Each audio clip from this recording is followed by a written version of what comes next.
Alright, so it is time for the real step one in bringing my lawn back to glory after we trenched and put irrigation in. The sand doesn't count because that's optional. I want to talk about seeding, overseeding, what I'm doing, what I'm using, how I'm doing it, all that good stuff. Let's get to it.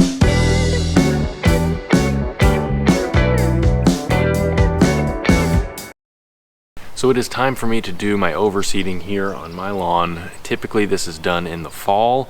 And that is typically accompanied with something like aeration or power raking, something to get seed to soil contact. I say soil loosely because you don't have to have topsoil. You can use compost to get that. You can use sand. You can use peat moss.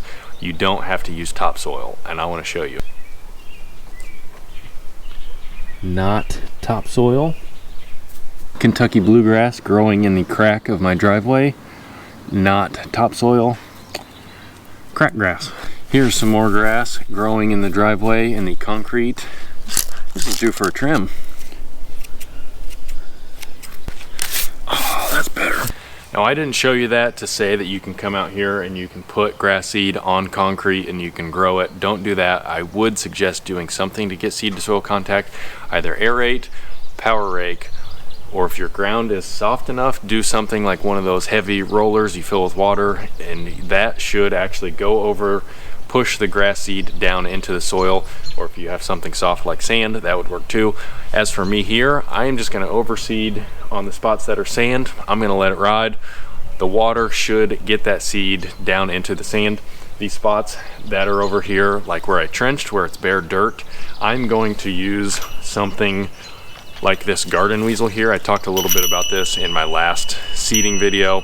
This is a cultivator. It's essentially does the same thing like a power rake would do. Car. That's my buddy that helped me do all the sand and stuff. He's a good dude. Anyway, this is a cultivator. Essentially what this does is you use it and it will tear up the ground and it will just break up the top of the ground, helping you get that seed to soil contact that you need. Love playing with my weasel. If you're curious about the seed that I'm using, my lawn is GCI Turf Type Tall Fescue, which is what I have here, and then I overseeded it this last fall with Mazama bluegrass in the front and Midnight Kentucky bluegrass in the side and in the back. I use the Mazama in the front because it's the most shade tolerant. This part of my lawn gets the most shade, and so I am going to do 4 pounds of the Turf Type Tall Fescue with 1 pound of the bluegrass, and that will be for each 1,000 square feet. I'm just going to dump them in here and then I'm going to mix them up by hand. Bingo bango, good to go, and we'll get to spreading.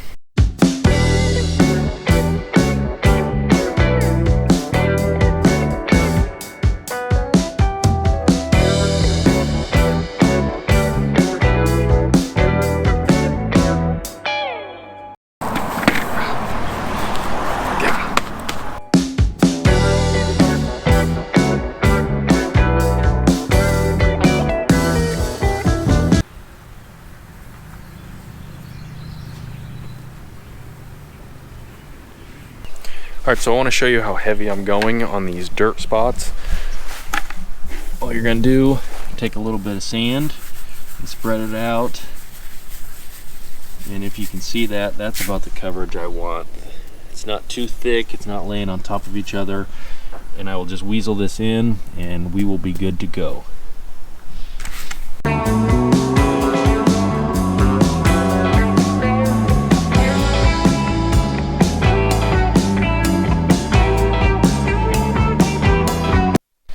Alright, so the last thing that I'm doing is actually in my beds here from where I overseeded. This is all Kentucky bluegrass in here.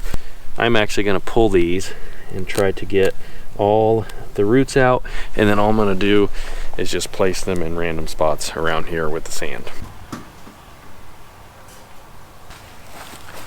There are some good chunks of this Mazama in here. This is awesome. Oh yeah. Come on, baby. Nice and easy. Come on. Atta girl. Come on. Oh, yeah. Pull-out game is strong.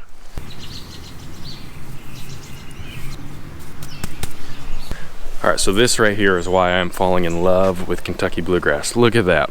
That is one little thing I pulled out. Look at those rhizomes. See those white rhizomes all coming out of there. There's like 6 of them coming off of this one plant. Each of those will go out and then send out more plants. See that? There's a leaf popping off of that.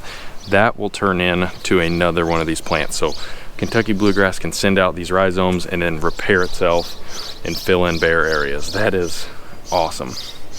I need more of this in my life. Top dressing.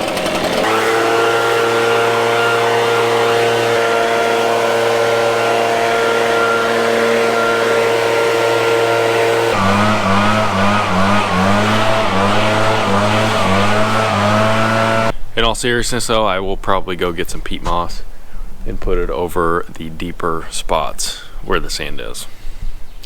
Just to hold a little more moisture. No big deal. All right, so that is it. That is all we're doing for our seeding. I worked in with the weasel on the dirt spots. I'm gonna leave the sand how it is. The water will wash that in. It is time to turn the irrigation on and start running our cycles. I'll have a video coming up on how to water new grass seed. I'm not gonna put anything on this for a few days. We've got some goodies we're gonna go over in 2 days, and then I'm gonna start feeding this thing, trying to push the roots once it germinates, because I want this stuff to last and make it through the summer. And I think we're gonna be fine because I'm gonna baby this thing. So that is it. Make sure you subscribe so you don't miss any of the other steps. I will see you in a couple days.